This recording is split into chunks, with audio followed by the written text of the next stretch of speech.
Le soleil brûlant d'août 1942 frappait les steppes russes. Une immensité de poussière et de chaleur où l'air semblait vibrer de la promesse de la victoire. C'était l'apogée de la machine de guerre nazie. Leur division blindée, une marée d'acier et de fer semblait avaler l'horizon. Une avancée implacable vers le cœur de l'Union soviétique. L'arrogance et la certitude de la victoire pulsaient dans chaque moteur de char, à chaque pas de botte. L'odeur de diesel et de métal chauffé se mêlait à la sueur des soldats, à la poussière soulevée par des milliers de véhicules, à l'arôme métallique et poignant du sang qui commençait déjà à teinter la terre.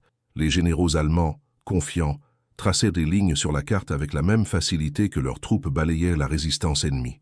La Blitzkrieg, la guerre éclair, s'était montrée quasi invincible. De Paris à Kiev, la puissance du Reich était incontestable. Les bruits de la guerre, d'abord lointains, étaient désormais la bande-son d'un empire en expansion. Le rugissement des Stukas en piqué, le tonnerre de l'artillerie, le cliquetis incessant des chenilles et des panzers. L'optimisme était un poison doux, une brume dorée qui masquait la vision d'un avenir sombre. Ils marchèrent vers l'est, vers la Volga, vers Stalingrad. Cette ville, plus un symbole qu'un objectif stratégique, allait être le théâtre d'un affrontement qui redéfinirait l'histoire. Une ville qui deviendrait un hachoir à viande, une tombe glacée, un épitaphe à l'ambition démesurée. Abonnez-vous maintenant et rejoignez notre légion d'historiens pour revivre le passé, pour comprendre le présent et façonner le futur. L'avance initiale fut fulgurante. Les colonnes allemandes, menées par les chars de la 6e armée, coupaient le paysage comme des couteaux affûtés. Les villages tombaient, les défenses soviétiques étaient écrasées sous le poids des tactiques de choc. Les soldats allemands, encore sous le soleil d'été, chantaient des chants de victoire, la croyance en la supériorité aryenne gravée dans leurs yeux. À chaque kilomètre conquis, Stalingrad semblait plus proche, un mirage de fumée et de promesses à l'horizon. La ville industrielle étirée le long de la Volga était le prix. Hitler la voulait non seulement pour son importance stratégique, mais pour le nom qu'elle portait, la ville de Staline, un affront personnel. La conquête serait la couronne de gloire d'une campagne qui, croyait-il, était à quelques pas de la victoire totale. Mais la steppe russe garde ses secrets et ses pièges. Ce qui commença comme une avancée triomphale allait vite se transformer en cauchemar. L'élément de surprise ne viendrait pas d'une contre-attaque massive, mais de quelque chose de plus insidieux, de plus implacable. Alors que les premières unités allemandes s'approchaient des faubourgs de Stalingrad, la chaleur suffocante de l'été commença à céder la place à un froid mordant, prélude à un hiver brutal. Et plus important encore, la ville elle-même se révéla être un ennemi. Chaque usine, chaque immeuble d'appartement, chaque rue se transforma en forteresse, en labyrinthe mortel. La résistance soviétique, qui semblait auparavant désorganisée, s'accrochait désormais à chaque brique, à chaque mètre de terre avec une férocité désespérée. Le bruit des tirs de fusils et de mitrailleuses commença à s'intensifier, résonnant entre les bâtiments de béton. Les explosions d'abord lointaines déchiraient maintenant l'air, soulevant des nuages de poussière et de débris. Ce qui devait être un nouveau triomphe se révélait rapidement être un enfer. L'odeur de poudre et de chaux devenait l'arôme constant, et à chaque coin de rue, la machine de guerre allemande sentait la première piqûre d'un piège qui se refermait. Ce qui devait être une marche glorieuse se transforma en un enfer de béton et d'acier, une guerre de rats où chaque étage, chaque pièce, chaque tas de décombres était disputé avec acharnement.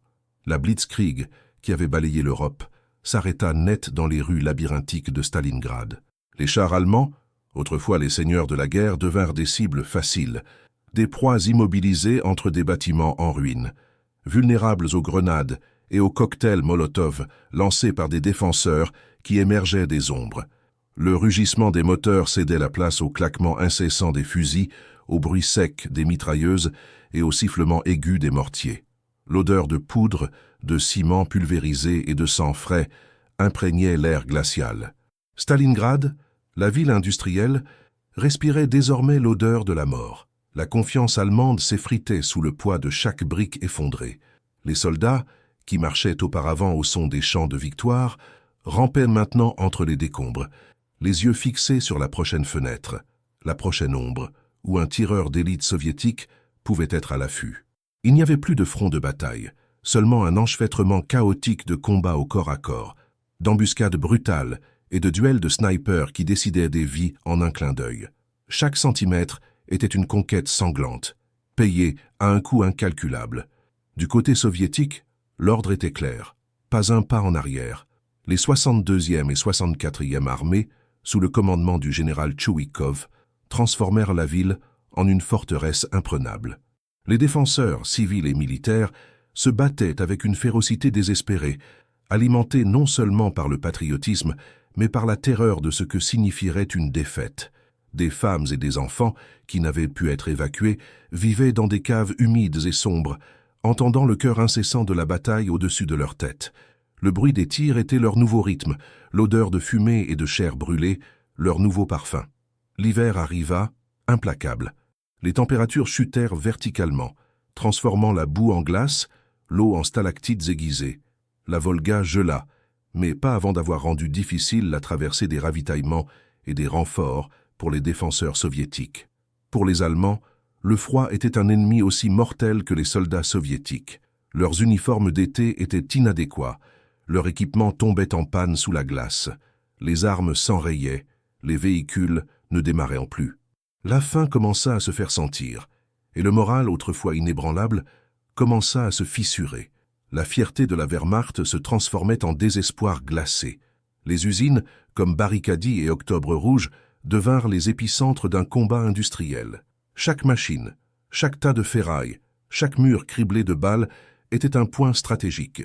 Les bruits métalliques des combats se mêlaient aux gémissements des blessés, au craquement des eaux gelées et au silence assourdissant de la neige tombant sur les corps. Les soldats, des deux côtés, n'étaient plus que les squelettes de leur ancienne image, avec des visages émaciés, des yeux vides et la peau marquée par le gel. L'humanité était dévorée par la machine de guerre. L'enfer promis n'était pas un lieu mythique, c'était Stalingrad. Et chaque jour, la ville hachoir exigeait de plus en plus de vie, sans distinction de camp ou d'idéologie. Le cœur du conflit était l'anéantissement mutuel, une danse macabre entre la vie et la mort dans les ruines d'une ville. Mais, tandis que les Allemands se noyaient dans l'enfer urbain, une tempête silencieuse se formait dans les steppes glacées. Loin des regards fixés sur la ville en ruine, l'armée rouge préparait son propre coup. Ce ne serait pas une attaque frontale brutale, mais une étreinte mortelle. C'était novembre 1942. La Volga, maintenant une vaste route de glace, n'était plus une barrière, mais un chemin vers l'espoir soviétique et la condamnation allemande. Les bruits de la bataille à l'intérieur de Stalingrad étaient incessants, mais la véritable terreur se préparait sur ses rives, un secret gardé par des milliers d'hommes et des tonnes d'acier. L'opération Uranus fut le nom de ce cauchemar qui se matérialisait.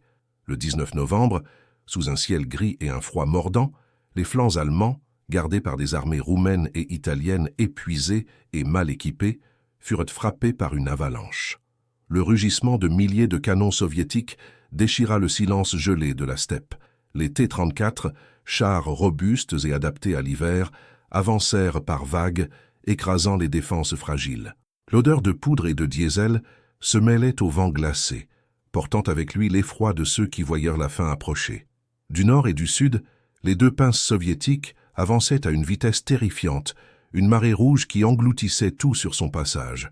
Les soldats allemands à l'intérieur de Stalingrad, inconscients du désastre imminent, continuaient leur lutte désespérée pour chaque bâtiment, chaque mètre de décombres. Mais, à chaque heure qui passait, l'anneau de fer se refermait. Les messages radio, auparavant confiants, devenaient frénétiques, puis se taisaient. La panique se répandait comme une maladie. La glace dans l'âme des soldats allemands était plus dense que celle qui recouvrait la steppe. Le 23 novembre 1942, près de la petite ville de Kalach, les deux pointes de l'armée rouge se rejoignirent. L'étreinte était complète. Le bruit de la rencontre des deux forces fut un fracas qui résonna non seulement dans la steppe, mais dans le cœur de 300 000 soldats allemands. Ils étaient encerclés, piégés. Le piège mortel s'était refermé. Stalingrad n'était plus seulement un enfer de combat, mais une cage gelée. L'air d'optimisme qui poussait autrefois la Wehrmacht vers l'Est n'était plus qu'un écho lointain, remplacé par le souffle glacé du désespoir. La nouvelle de l'encerclement frappa le commandement allemand comme un coup fatal. L'ordre d'Hitler fut implacable. Pas de retraite. Tenir Stalingrad à tout prix. Une promesse creuse de ravitaillement aérien fut faite. Une fantaisie cruelle pour des hommes affamés et congelés. La Luftwaffe, déjà surchargée, tenta désespérément de voler à travers les neiges et les cieux patrouillés par les chasseurs soviétiques. Chaque vol était une roulette russe. Le bruit des avions qui réussissaient à pénétrer était une brève mélodie d'espoir, rapidement étouffée par la réalité brutale. Les ravitaillements étaient insuffisants, une goutte dans l'océan du besoin. À l'intérieur du Kessel, comme les Allemands appelaient la poche d'encerclement, la vie devint une lutte quotidienne contre la faim, le froid et la mort. L'odeur de la viande brûlée des chevaux abattus pour se nourrir se mêlait à l'odeur de la gangrène et de la saleté. Les rats, autrefois des nuisibles, devinrent une source de protéines désespérée. La pénurie de munitions signifiait que chaque tir était précieux, chaque grenade, une relique. Les terrains d'atterrissage improvisés, sous le bombardement constant des Soviétiques, étaient le seul lien avec le monde extérieur, mais la promesse de sauvetage semblait de plus en plus distante, un murmure dans le vent glacé. L'effondrement moral était visible sur les visages des soldats. Les yeux, autrefois pleins de conviction, reflétèrent maintenant un vide, une résignation glaciale. La discipline se désintégrait. Les cas d'automutilation pour échapper au combat devinrent courants. Des exécutions sommaires pour désertion étaient menées pour maintenir un minimum d'ordre. Un spectacle macabre sous le ciel gris. Chaque jour, plus d'hommes succombaient à l'hypothermie, à la dysenterie, à l'épuisement. Les corps s'entassaient, gelés et rigides, un paysage d'horreur qui s'étendait à perte de vue. Pour les quelques civils encore piégés à l'intérieur de la poche, la situation était encore plus désolante. Sans abri militaire ni ration promise, ils étaient des fantômes affamés errant dans les ruines, témoins silencieux de la barbarie qui les engloutissait. Le bruit de leurs propres estomacs qui gargouillaient était une plainte constante, plus forte que le lointain tonnerre de l'artillerie. L'espoir était une flamme vacillante, sur le point de s'éteindre. La ville, autrefois un champ de bataille, était maintenant un cimetière à ciel ouvert, un monument à la folie de la guerre. Le piège se resserrait, et avec lui, la certitude que la survie serait un miracle, pas une promesse. Le piège se resserrait, et avec lui, la certitude que la survie serait un miracle, pas une promesse. À l'intérieur du Kessel, la vie était une agonie lente et brutale. Le froid, d'abord un ennemi, était maintenant un bourreau. Les températures chutaient à $30 cirque $, 40 rats cirque $, transformant chaque respiration en un coup de couteau dans les poumons. Le vent sibérien hurlait entre les ruines, transportant des flocons de neige qui ressemblaient à des lames de glace, coupant la peau exposée, pénétrant les uniformes déchirés. Les engelures étaient une sentence de mort silencieuse, volant les doigts, les pieds, et finalement la vie, sans un seul coup de feu. La faim était universelle, un rongement constant qui consumait non seulement le corps, mais l'âme. Les rations, déjà minimales, étaient coupées à plusieurs reprises. Les soldats, autrefois robustes, se transformaient en ombres squelettiques, leurs os saillants, sous une peau pâle et tendue. L'odeur de la mort ne venait pas seulement des corps empilés, mais de l'air lui-même, saturé de maladie, de désespoir et de la putréfaction lente de la chair humaine. Typhus, dysenterie, gangrène. Les épidémies balayaient les tranchées improvisées et les bunkers glacés, plus efficaces que n'importe quelle balle soviétique. Les hôpitaux de campagne, surpeuplés et sans fourniture, étaient des chambres d'horreur, où les blessés hurlaient d'agonie, sans espoir de soulagement. Hitler, loin dans son bunker, vociférait des ordres de tenir la position, transformant la 6e armée en un sacrifice rituel. La forteresse Stalingrad était une fantaisie, un mensonge cruel, dit à des hommes qui mouraient de froid et de faim. Le pont aérien, promis comme un salut, était une farce. Peu d'avions parvenaient à franchir le blocus soviétique et ceux qui y arrivaient transportaient à peine de quoi subvenir aux besoins d'une journée. Le bruit des Junker 52 lorsqu'ils arrivaient était un bref, presque cruel rappel d'un monde extérieur, un monde qui les avait abandonnés. Mais à chaque avion abattu, à chaque cargaison qui tombait aux mains des Soviétiques, l'espoir diminuait, jusqu'à devenir une cendre froide. Du côté soviétique, la détermination était inébranlable. Le général Rokossovski et ses commandants resserrèrent le siège, ne donnant aucune trêve. L'artillerie soviétique bombardait le Kessel sans relâche, jour et nuit, avec un rythme infernal qui empêchait tout sommeil, tout repos. Le bruit des explosions était le battement de la mort, un marteau constant frappant la santé mentale des encerclés. Les cieux étaient patrouillés par des chasseurs soviétiques, veillant à ce que la Luftwaffe ne puisse opérer librement. La guerre psychologique s'intensifia. Des haut-parleurs soviétiques diffusaient de la musique allemande déprimante, de fausses nouvelles sur la défaite du Reich, et à plusieurs reprises, l'heure exacte. Toutes les 15 minutes, un compte à rebours était annoncé. Toutes les 7 secondes, un soldat allemand meurt en Russie. C'était une torture mentale, une berceuse de la mort qui pénétrait le cœur des soldats allemands, rongeant ce qui restait de leur morale. Des tracts étaient lancés du ciel, offrant de la nourriture chaude, des soins médicaux et la promesse de vie dans des camps de prisonniers en échange de la reddition. Beaucoup, affamés et désabusés, considéraient l'offre, mais la discipline de fer et la peur de la cour martiale maintenaient encore la majorité à leur position. Le général Paulus, commandant de la 6e armée, était coincé entre les ordres irréalistes d'Hitler et la réalité brutale sur le terrain. Ces hommes mouraient par milliers, mais le mot reddition était un tabou, une trahison. Les officiers, dont beaucoup restaient fidèles au Führer, maintenirent la ligne par des menaces et des exécutions sommaires. Le bruit des tirs de fusil, qui annonçaient auparavant le combat, marquait maintenant aussi la mort d'un déserteur ou d'un soldat qui n'en pouvait tout simplement plus. Chaque jour qui passait, le territoire allemand à l'intérieur du Kessel se réduisait. Les Soviétiques, avec leur tactique de guerre des rats, perfectionnée par les Allemands eux-mêmes, avançaient méthodiquement, nettoyant bâtiment après bâtiment, ruine après ruine. L'odeur de sang et de glace était constante, le spectacle de corps congelés, un paysage familier. Les soldats allemands, autrefois fiers guerriers de la Blitzkrieg, étaient maintenant des figures spectrales, avec des regards vides, des mains tremblant de froid et de faim, leurs esprits fragmentés par l'horreur incessante. L'arrogance de la victoire s'était transformée en une lamentation silencieuse. Stalingrad, le piège mortel, dévorait son ennemi, brique par brique, vie après vie. Le point culminant était inévitable, un rugissement final avant le silence de la mort. Au début de janvier 1943, l'armée rouge lança l'opération Koltso, l'anneau, dans le but d'écraser le Kessel une fois pour toutes. Le bombardement d'artillerie fut le plus intense de toute la bataille, un enfer de feu et d'acier qui transforma ce qui restait de Stalingrad en un paysage lunaire de décombres fumants. Le son était assourdissant, un martèlement incessant qui semblait déchirer le tissu même de la réalité. L'odeur de poudre et de terre brûlée était si dense qu'elle étouffait, se mêlant à l'odeur métallique du sang frais et à la douceur rance de la mort. Pendant ce temps, une dernière et désespérée tentative de sauvetage était en cours.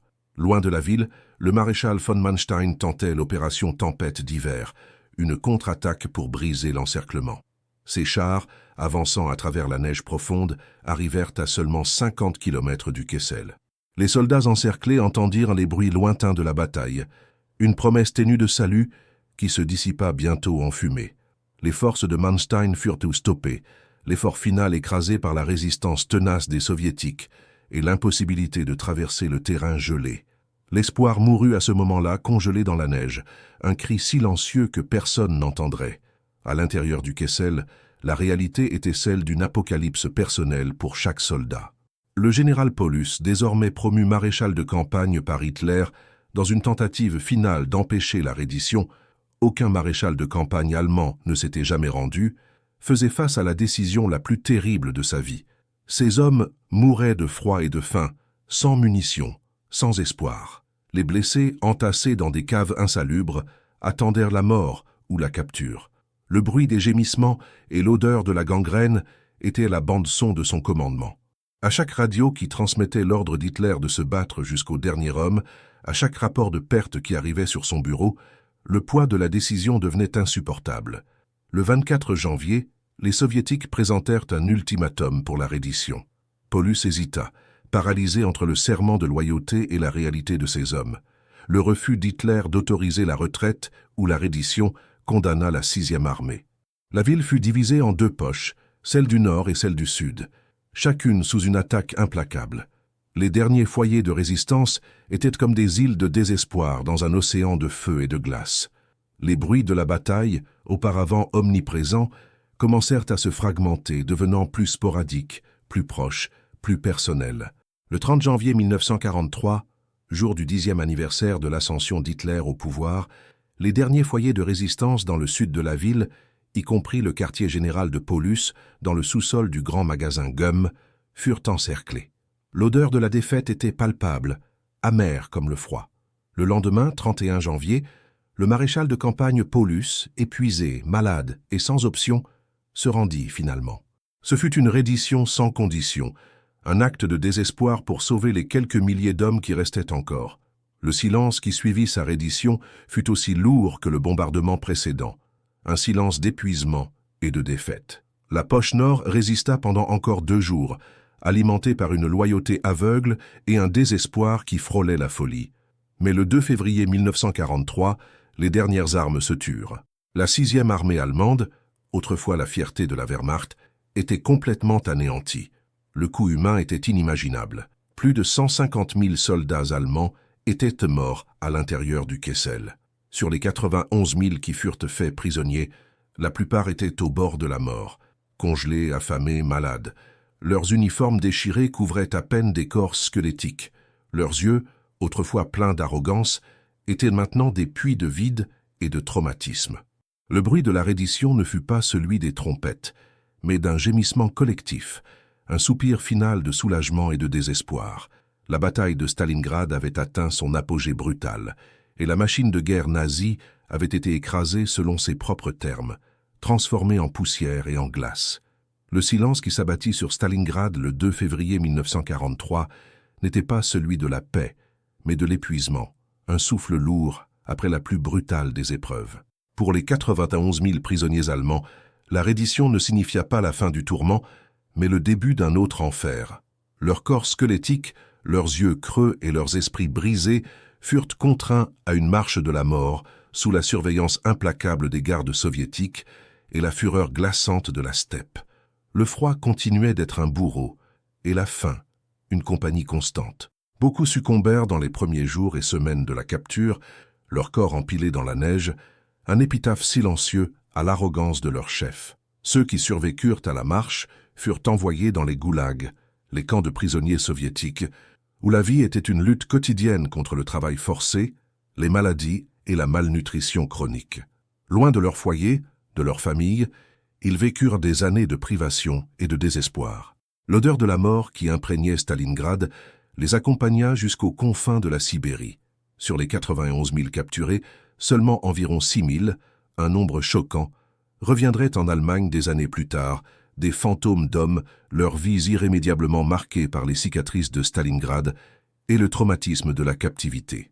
Leurs histoires, murmurées à voix basse, devinrent un témoignage sombre du prix de la guerre. Pour les Soviétiques, la victoire à Stalingrad fut un triomphe monumental, mais à un coût humain inouï. La ville, autrefois vibrante et industrielle, était maintenant un paysage lunaire de ruines, un labyrinthe de béton pulvérisé, d'acier tordu et de corps congelés. L'odeur de fumée, de poudre et de mort planait sur la Volga. Les quelques civils qui survécurent émergèrent de caves humides et sombres pour trouver un monde méconnaissable, leurs maisons détruites, leurs familles décimées.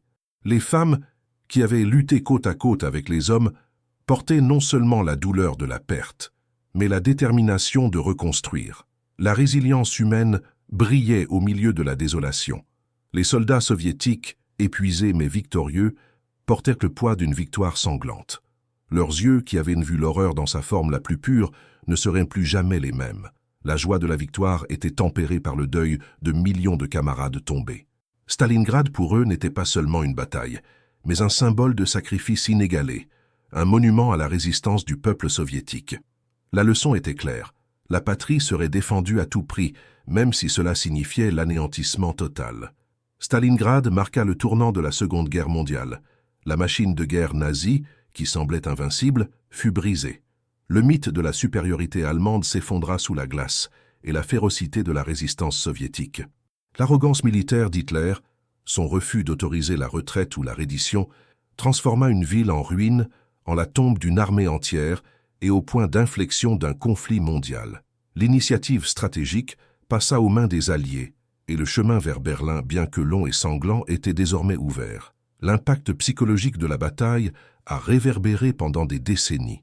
Les survivants, tant allemands que soviétiques, ont porté les cicatrices internes de Stalingrad. Beaucoup ont souffert de troubles de stress post-traumatique bien avant qu'ils ne soient officiellement reconnus. Leurs cauchemars remplis des bruits d'explosions, des cris des blessés et de l'odeur de la mort. La mémoire de la bataille, un traumatisme collectif, a façonné des générations, influençant la culture, la politique et l'identité des nations.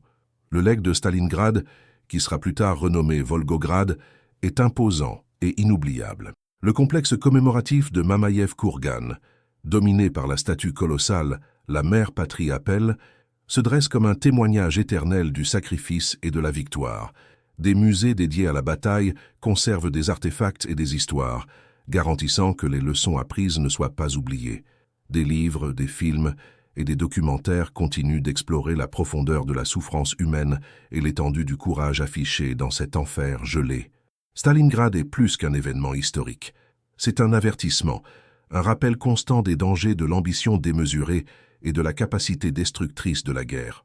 C'est aussi un hymne à la résilience de l'esprit humain. Stalingrad, avec ses cicatrices profondes dans la terre et dans l'âme, demeure un témoignage éternel, un rappel brutal de ce qui se passe lorsque l'ambition démesurée se heurte à une détermination inébranlable. Les ruines, aujourd'hui reconstruites, murmurent encore des histoires d'horreur et d'héroïsme à ceux qui savent écouter. Chaque pierre, chaque mètre carré de cette terre gelée fut le théâtre d'une souffrance inimaginable, de sacrifices qui défient la compréhension humaine. L'odeur de poudre et le cri des blessés ont disparu, mais l'écho de cette bataille résonne à travers les décennies, un avertissement sonore, un appel pour que les erreurs du passé ne soient jamais répétées.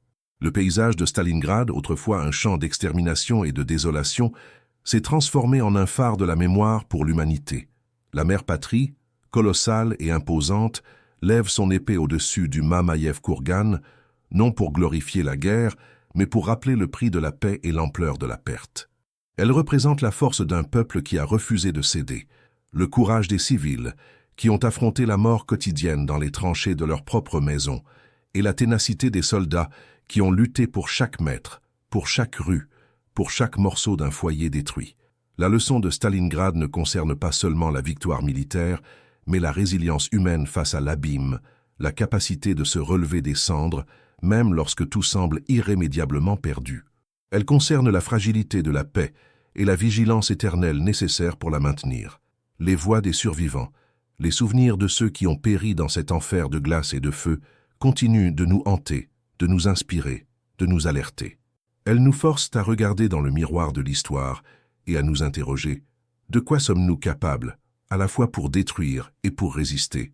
Stalingrad est une cicatrice profonde dans le temps, mais aussi une source inépuisable de réflexion sur la condition humaine dans ses extrêmes les plus brutaux et les plus sublimes. C'est une confrontation directe avec l'obscurité abyssale de la guerre et la lumière ténue, mais persistante, de l'espoir qui peut surgir même au milieu du chaos le plus absolu.